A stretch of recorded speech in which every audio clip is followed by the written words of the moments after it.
अस्सलाम वालेकुम स्टूडेंट्स, मेरा नाम नुमान खालिद है और आपको यूट्यूब के इस मुनफरद चैनल होम ऑफ अकाउंटेंसी में खुश आमदीद कहते हैं।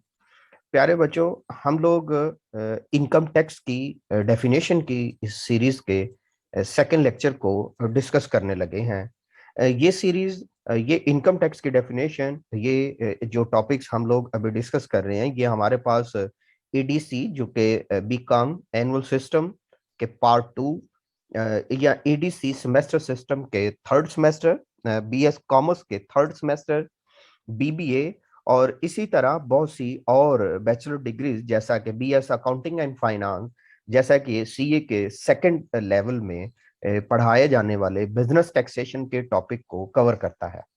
इससे पहले कि हम लोग आज के इस लेक्चर का आगाज करें, जो व्यूअर्स चैनल पे नए हैं उनसे गुजारिश है कि आप चैनल को सब्सक्राइब कर दें, नोटिफिकेशन का साइन प्रेस कर दें ताकि आपको आने वाले हर नए लेक्चर के बारे में बर वक्त इत्तला मौसूल हो सके। प्यारे बच्चों, आज के लेक्चर में हम लोग तीन डेफिनेशन को डिस्कस करेंगे। एक बिजनेस, एक स्पेकुलेशन बिजनेस और third one is capital asset.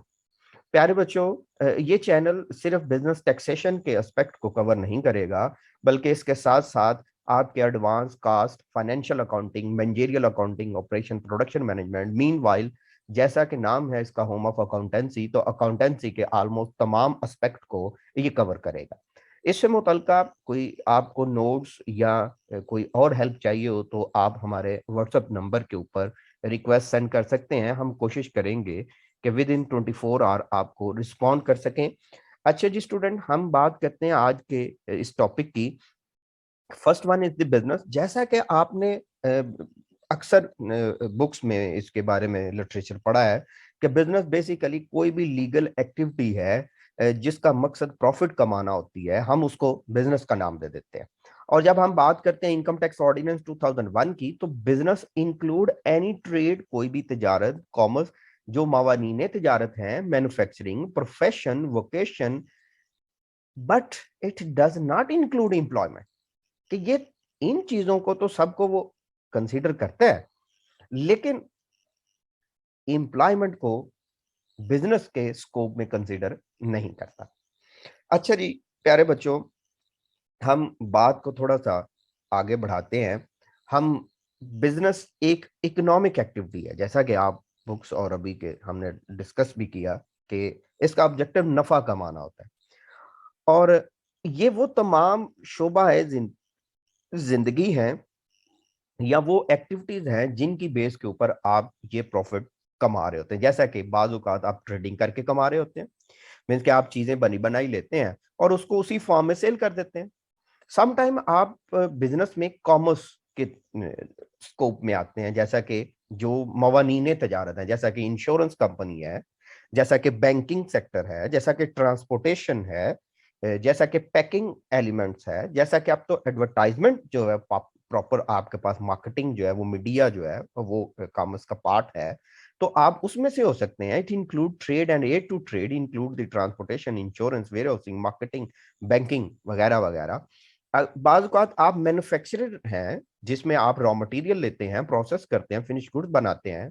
Profession है, it is the occupation that requires some specialised education and training. The income is generated by the intellectual skill, आप ऐसे कह सकते हैं। टीचर है, अकाउंटेंट है, डॉक्टर हैं, लॉयर हैं। और अगर हम बात करें मैनुअल स्किल्स की, तो इसमें सिंगर्स हैं, डांसर्स हैं, कारपेंटर्स हैं। और इसके बदले में जो पैराडाइम, जो इनका एलिमेंट क्रिएट होता है, हम उसको नाम देते हैं that is the vocation. So profession, vocation, concern, बहुत सारी ऐसी ऑर्गेनाइजेशंस होती हैं जिसमें वो कॉमर्स या मैन्युफैक्चरिंग के कुछ एलिमेंट्स को मीट कर रही होती हैं, कुछ को नहीं कर रही होती। या adventures include any transaction which in which some element of trade are present and some are not present. तो वो कोई ओकेजनली तौर पर वो काम कर रहे होते हैं, लेकिन उनका ऑब्जेक्टिव प्रॉफिट कमाना होता है, हम उसको नाम दे देते थे दैट इज द बिजनेस। तो अगर कोई भी पर्सन इन पैरामीटर्स के ऊपर पूरा उतरता हो तो हम कहते हैं कि भाई आप बिजनेस कर रहे हैं, और आपके ऊपर जो टैक्स के पैरामीटर्स इंप्लीमेंट होंगे वो बिजनेस वाले होंगे, वो सैलरीड पर्सन वाले नहीं होंगे। ये 2019 के पास पेपर की डेफिनेशन है, जो पंजाब यूनिवर्सिटी के पेपर में पूछी गई डेफिनेशन है। अच्छा जी प्यारे बच्चों, मूव करते हैं हम सेकंड डेफिनेशन की तरफ। सेकंड डेफिनेशन हमारे पास है जी स्पेकुलेशन बिजनेस की। According to income tax ordinance 2001, speculation, वैसे स्पेकुलेशन का कंसेप्ट क्या है, थोड़ा सा इसको देख लेते हैं। तखमीना लगाना, अंदाजा लगाना, प्रोडिक्शन करना, सट्टाबाजी करना, आने वाले दिनों में ये काम ऐसे होगा, फ्यूचर इवेंट्स को प्रोडिक्शन करना, और उसकी बेस के ऊपर कुछ आप अपनी पोजीशन क्लियर करें, मतलब कि हम कीमत बढ़ रही है तो ये ऐसे कर लेंगे, कम हो रही है तो ऐसे कर लेंगे, तो इसको हम लोग नाम दे देते हैं that is the speculation business. Speculation business means a business in which a contract for the purchase and sale of any commodity, जिसमें स्टॉक भी हो सकता है, शेयर भी हो सकता है, इज प्रोडिकली खास अरसा वक्त के बाद आर अल्टीमेटली सेटल्ड, मतलब कि ये कॉन्ट्रैक्ट सेटल हो जाता है, बट किस तरह, otherwise then by actual delivery या ट्रांसफर ऑफ द कमोडिटी, के जिसके बदले में आपने वो कॉन्ट्रैक्ट किया था उसकी डिलीवरी के बगैर, but does not include a business in which, लेकिन इसमें ये वाले बिजनेस नहीं है। A contract in respect of raw material और merchandise is entered to a person in the course of manufacturing or mercantile business, guard against the loss through future price fluctuation। Means कि मैं कहता हूँ कि यार मैंने तो ये चीज खरीदनी है, तो मैं आज के दिन ही उस बंदे को कहता हूँ कि यार ये मैं इतनी मिकदार में रॉ मटेरियल आपसे फलान डेट में खरीदूंगा, इस कीमत के ऊपर खरीदूंगा, आज उसके पैसे ले लें। अगर आप ये कॉन्ट्रैक्ट करते हैं और एक्चुअल डिलीवरी हो जाती है तो फिर ये स्पेकुलेशन बिजनेस के दायरा कार में नहीं आएगा। और contract in which in respect of the stock and share is entered into a dealer or investor therein to guard against the loss in the person's holding of the stock। Definitely तौर पर हर person जो future contract की तरफ जा रहा होता है तो वो बेसिकली अपने आप को एक नुकसान से बचाने की तरफ जा रहा होता है, तो जिसमें किसी भी तरह सा कोई ऐसा एलिमेंट आ जाता है तो हम उसको नाम दे देते हैं that is the speculation business.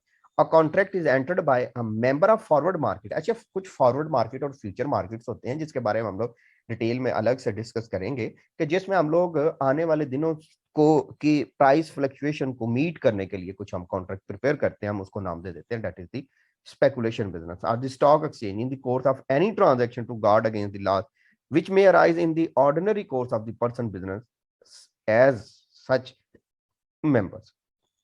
अच्छा जी, बात करते हैं सेकंड डेफिनेशन की।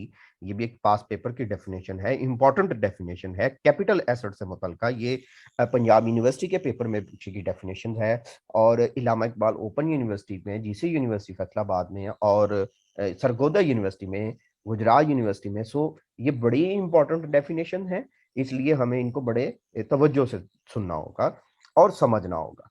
अच्छा जी, according to section 37 A of the income tax ordinance 2001, capital asset mean. अच्छा प्यारे बच्चों, ये पहले तो आप देख ले कि कैपिटल एसेट कहते किसको है। अच्छा जी, कैपिटल एसेट बेसिकली आप ऐसे समझ लें कि तीन हिस्सों में आते हैं। आपके पास कैपिटल एसेट में आ सकते हैं इमूवेबल प्रॉपर्टी, आपके पास कोई भी शेयर्स आ सकते हैं, या कोई भी ऐसे certificates, painting, sculpture, drawing, art work, इंटीग, रेयर मैन्यूस्क्रिप्ट, फोलियो वगैरह वगैरह। तो ये बेसिकली कैपिटल एसेट्स इनको कहते हैं। अच्छा, जरा हम डेफिनेशन से पहले ही एग्जांपल की तरफ चले गए हैं। उसकी रीजन ये थी कि मैं सिर्फ समझाना ये चाह रहा था कि बेसिकली कैपिटल एसेट कहते किसको है। अच्छा जी, अभी हम प्रॉपर डेफिनेशन की तरफ आते हैं कि एक्चुअली कैपिटल एसेट को जब हम लोग डिफाइन करेंगे तो हम किस अंदाज से डिफाइन करेंगे। ये जरा देखिएगा जी। Capital asset means property of any kind held by person whether or not connected with the business but does not include the following. वो कहता है कि भाई कैपिटल एसेट में ये चीजें शामिल नहीं है, जो चीजें शामिल है वो मैंने पहले बता दी। Stock in trade, consumable store, raw material held for the purpose of the business, जैसा कि medicine available for medical store, spare parts owned by the manufacturing concern for the use of machinery are consumable store, young processed by the cotton mill in their raw material। तो जो चीज as a raw material हो सकती है या जो चीज as a किसी हमारे प्रोसेस में यूज हो सकती है, हम उसको कैपिटल एसेट का नाम नहीं दे सकते। Any depreciable asset on which depreciation is allowed, any intangible on which amortisation is allowed, तो ये कैपिटल एसेट नहीं है। Any movable property held for the personal use himself or any member of his family dependent upon him, तो हम उसको capital asset का नाम नहीं देंगे। जैसा कि building, painting, plant machinery are example of depreciable asset, copyright, patent, trademark are example of intangible asset। अच्छा जी प्यारे बच्चों, ये इसकी एग्जांपल हमने पहले डिस्कस कर ली थी। अच्छा जी प्यारे बच्चों, ये जो हमारे पास लेक्चर्स हैं, आप इसके जो है वो नोट्स चाहें तो आप हमसे ये ले सकते हैं। ये जो नोट्स हैं ये फ्री ऑफ कॉस्ट है। माइट बी पॉसिबल आपको इस सीरीज में से कुछ लेक्चर जो है वो हिडन नजर आ रहे हो। आप चाहे तो उन लेक्चर को बाय कर सकते हैं, ये आपके लिए फ्रूटफुल होगा। इन वीडियो लेक्चर्स के साथ साथ हम लोग ऑनलाइन कोचिंग फैसिलिटी भी प्रोवाइड करते हैं, जिसमें हम लोग business taxation, income tax, sales tax, advance cost tax, meanwhile तमाम सब्जेक्ट को डिस्कस करते हैं। इस इन डेफिनेशन के साथ साथ इस ईयर के रिसेंट टैक्स ईयर के, जिसको आप नाम दे सकते हैं जी टैक्स ईयर जो आपका भी चल रहा है, उसके न्यूमेरिकल्स के जो है वो जो मेन एलिमेंट होता है उसके भी वीडियो लेक्चर्स अवेलेबल हैं।